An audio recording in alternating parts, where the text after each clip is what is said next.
प्रिय विद्यार्थियों, स्वागत आपका श्री श्याम कॉलेज भादरा के YouTube चैनल पर। देखिए, हम बात कर रहे हैं राजस्थान भूगोल से संबंधित, और हमारा जो टॉपिक था राजस्थान के भू आकृतिक प्रदेश वो कंप्लीट हो चुका था। अब हम आगे एक अगला टॉपिक डिस्कस करने जा रहे हैं, जिसके अंतर्गत क्या है देखेंगे। राजस्थान की जलवायु संबंधी हम बात करेंगे। राजस्थान की जलवायु। अब राजस्थान की जलवायु के बारे में हम विस्तृत चर्चा करेंगे कि किस प्रकार से इसके अंतर्गत प्रभावित करने वाले कारक हैं, विशेषताएं हैं, इसके जलवायु प्रदेश हैं, उसके बारे में हम देखेंगे। तो सबसे पहले हम एक नॉर्मल कंसेप्ट के रूप में देख रहे हैं कि जलवायु शब्द है। ये जलवायु शब्द किसे कहते हैं? जलवायु। इस जलवायु शब्द का उल्लेख क्या है, क्या शाब्दिक अर्थ है इसका, ये देखेंगे। और जलवायु को समझने से पहले हम एक चीज़ देखेंगे, मौसम। मौसम और जलवायु में अंतर क्या होता है? हम हर समय हर रोज़ क्या कहते रहते हैं कि मौसम है, अच्छा मौसम है, नहीं बेचैन मौसम है, ख़राब मौसम है। तो इस प्रकार से मौसम क्या होता है और जलवायु क्या होती है, इसके बीच में अंतर देखेंगे। तो देखिए, मौसम किसे कहते हैं? वायुमंडलीय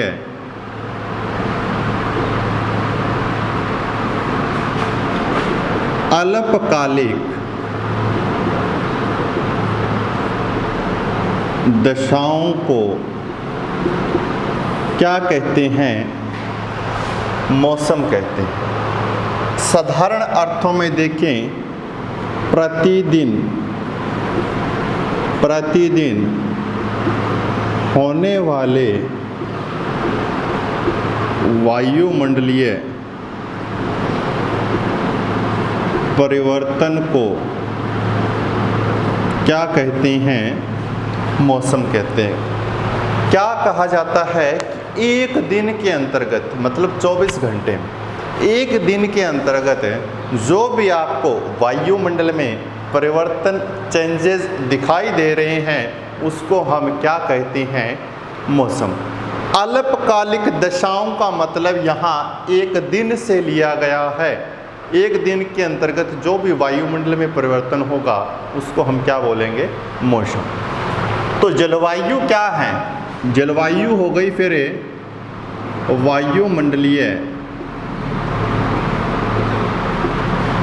दीर्घकालिक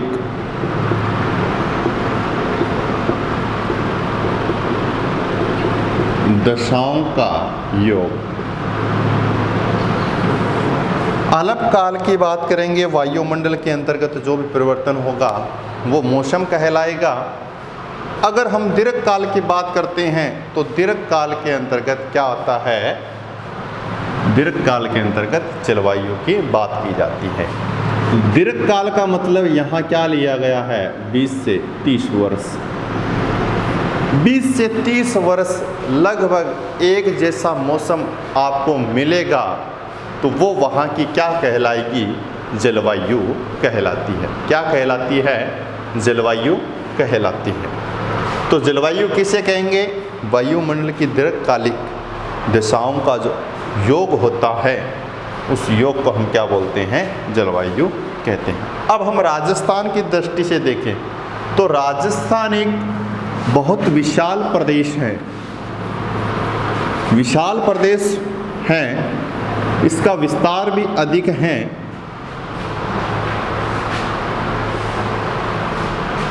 और ये प्रदेश किस प्रकार की जलवायु के अंतर्गत आता है?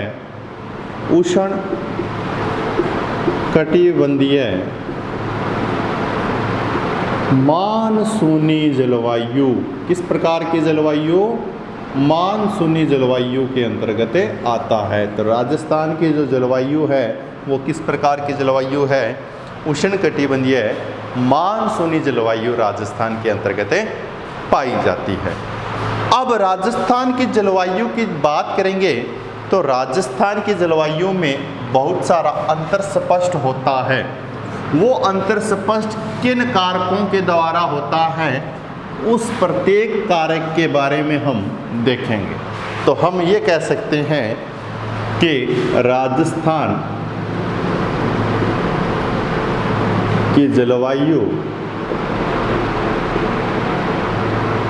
को प्रभावित करने वाले कारक। राजस्थान की जलवायु को प्रभावित करने वाले कारकों की बात करेंगे। सबसे पहले हम कारक एक ले रहे हैं, स्थिति, लोकेशन। अब देखिए, जलवायु का निर्धारण होता है, वो होता है अक्षांशों के अकॉर्डिंग। किसके अकॉर्डिंग? अक्षांशों के अकॉर्डिंग। 0 डिग्री, 23.5 डिग्री, 66.5 डिग्री, यह आपने काफ़ी बार पढ़ा। 0 से 23.5 के मध्य का क्षेत्र क्या कहलाता है? उष्ण। फिर ये शीतोष्ण, और ये क्या कहलाता है? शीत। किसके अकॉर्डिंग हुआ? अक्षांशों के अकॉर्डिंग हुआ। तो देखिए, स्थिति की बात करते हैं। किसकी स्थिति? राजस्थान की। तो अक्षांशीय स्थिति क्या है? अक्षांशीय स्थिति राजस्थान की 23 डिग्री 03 से 30 डिग्री 12, ये क्या है? राजस्थान की अक्षांशीय स्थिति है। और इसके अंतर्गत आप देख सकते हो कि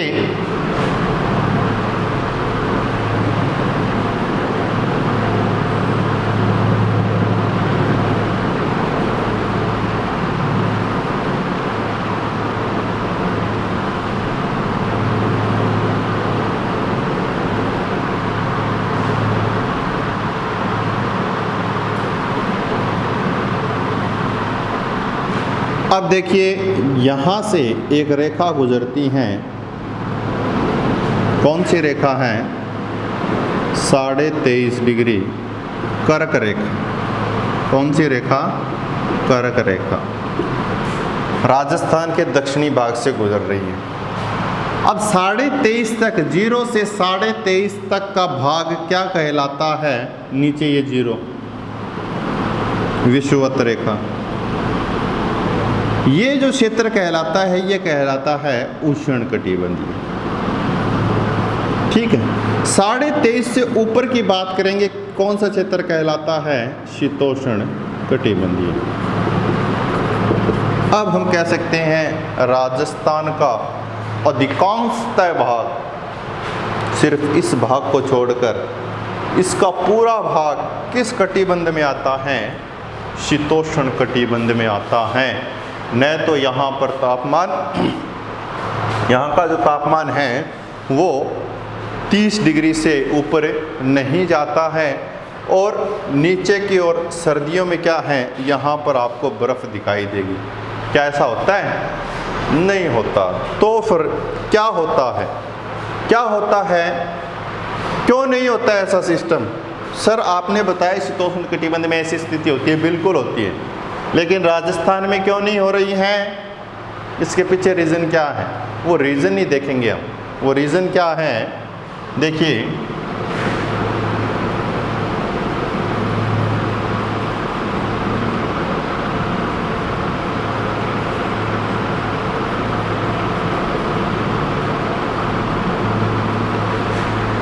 राजस्थान की बात कर रहे हैं, इस क्षेत्र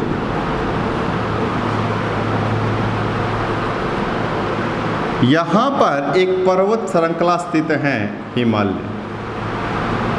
ये काफ़ी ऊंचाई पर स्थित है, और यहाँ पर साइबेरियाई क्षेत्र है, उत्तर के भाग में।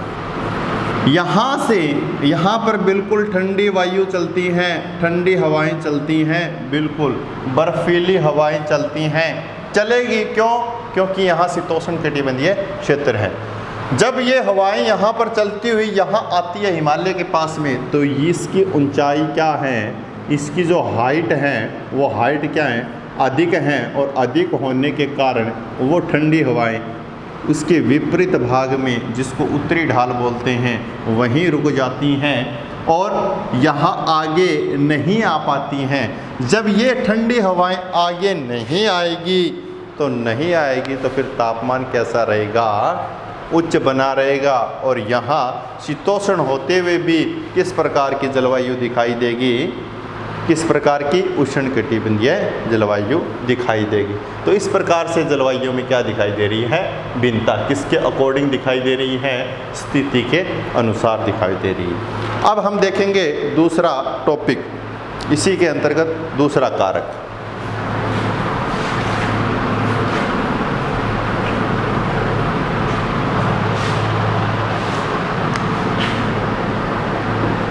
समुद्र से दूरी।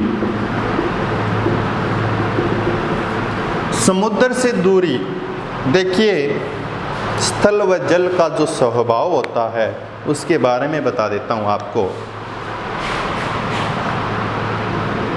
जल, इसकी विशेषता होती है देर से गर्म होता है और देर से ठंडा होता है।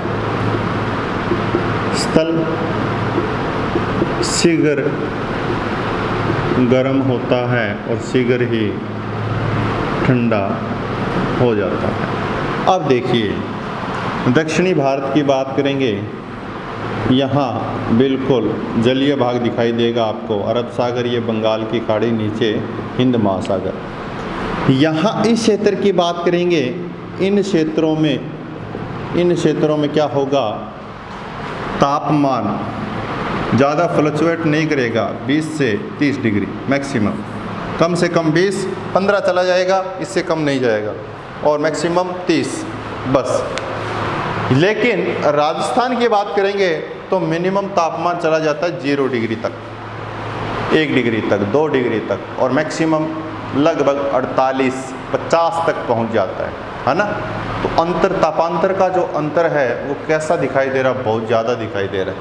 तो यहाँ पर क्या होता है, इस जलीय भाग के कारण समुद्रों में क्या दिखाई देता है, समकारी प्रभाव दिखाई देता है, तापमान बिल्कुल समान बना रहता है इस जलीय भाग के कारण। लेकिन जो राजस्थान है उसकी दूरी इस जलीय भाग से लगभग 400 किलोमीटर पाई जाती है। कितनी? अरब सागर से लगभग 400 किलोमीटर की दूरी पाई जाती है। इसलिए यहाँ पर किस प्रकार विषमकारी प्रभाव दिखाई देता है। विषमकारी को हम बोलते हैं महाद्वीपीयता की अवधारणा। विषमकारी के कारण ही जो तापमान आपको दिखाई दे रहा है कि 1 डिग्री तक पहुँच जाता है और ये 50 डिग्री तक भी पहुँच जाता है। इस प्रकार से तापमान में अंतर आपको दिखाई देगा। आगे हम अगले एक टॉपिक की बात करते हैं, समुद्र तल से ऊंचाई।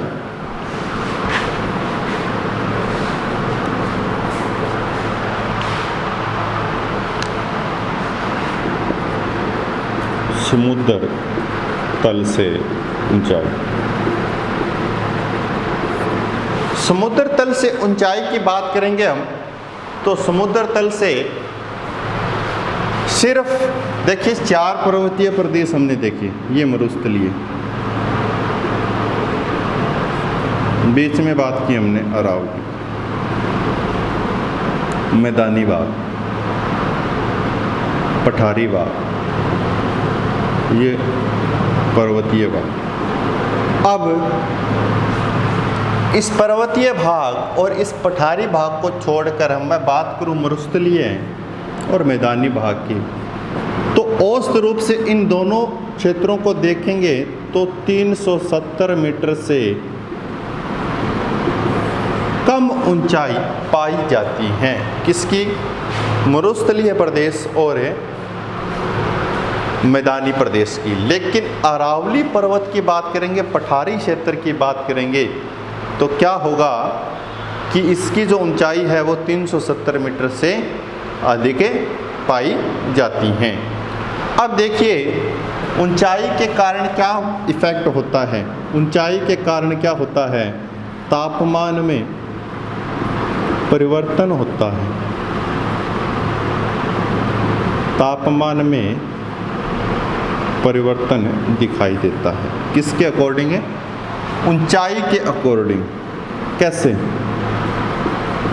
देखिए एक कंसेप्ट है, एक कैलकुलेशन है फिक्स, जो आपने फर्स्ट ईयर में देखी थी। 165 मीटर ऊपर जाओगे 1 डिग्री टेम्परेचर क्या हो जाएगा, कम हो जाएगा। या हम कह सकते हैं 1000 मीटर ऊपर जाने पर -6.5 डिग्री सेल्सियस तापमान क्या हो जाता है, कम हो जाता है।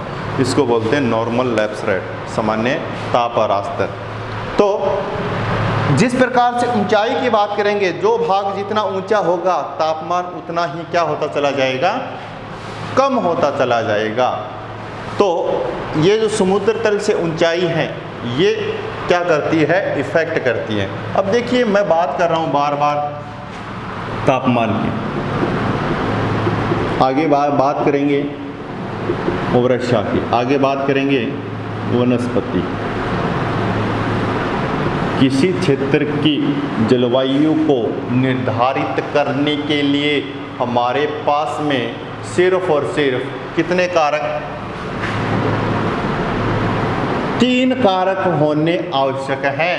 किसी क्षेत्र की जलवायु को निर्धारित करने के लिए हमारे पास में ये 3 कारक होने आवश्यक होते हैं, तापमान, वर्षा और वनस्पति।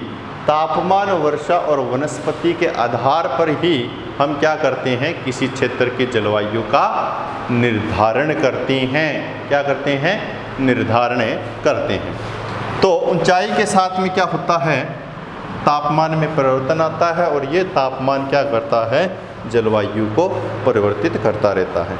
साथ साथ में क्या देखेंगे हम, साथ साथ में इसके धरातल की बात करेंगे। तो धरातल के अंतर्गत क्या होता है,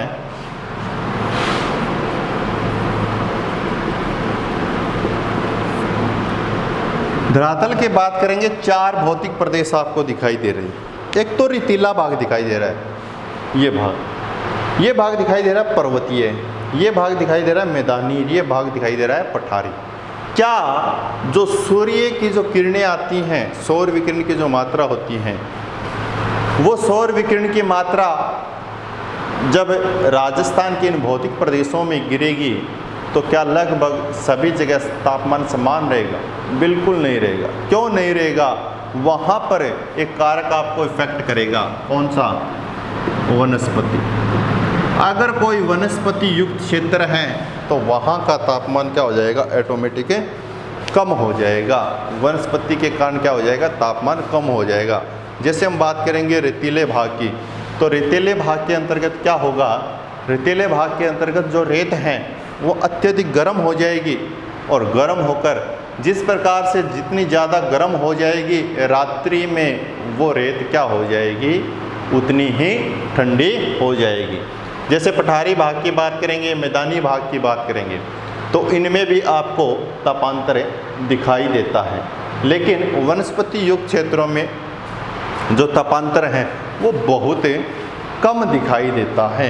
इसलिए यहाँ पर अरावली के क्षेत्रों में तापमान इतना ज़्यादा नहीं पाया जाता है, जो मरुस्थलीय प्रदेश में अधिक तापमान पाया जाता है।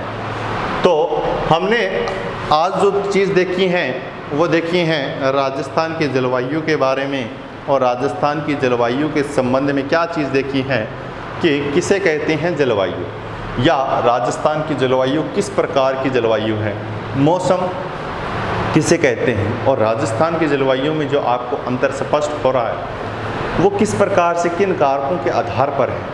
तो ये देखा हमने, इसके कुछ कारकों के बारे में देखा, स्थिति की बात की, फिर हमने बात की समुद्र तल से समुद्र से जो दूरी है उसकी बात की, फिर हमने समुद्र तल से जो ऊंचाई की बात है वो की, फिर हमने देखा कि धरातल किस प्रकार से मतलब रेतीले भाग की बात की, पठारी भाग की बात की, मैदानी भाग की बात की, इनमें तापांतर कैसा पाया जाता है। इसके अलावा कुछ प्रभावित करने वाले कारक हैं, उसको हम नेक्स्ट कक्षा में चर्चा करेंगे। आशा करता हूँ कि आपको अच्छे से समझ में आया होगा।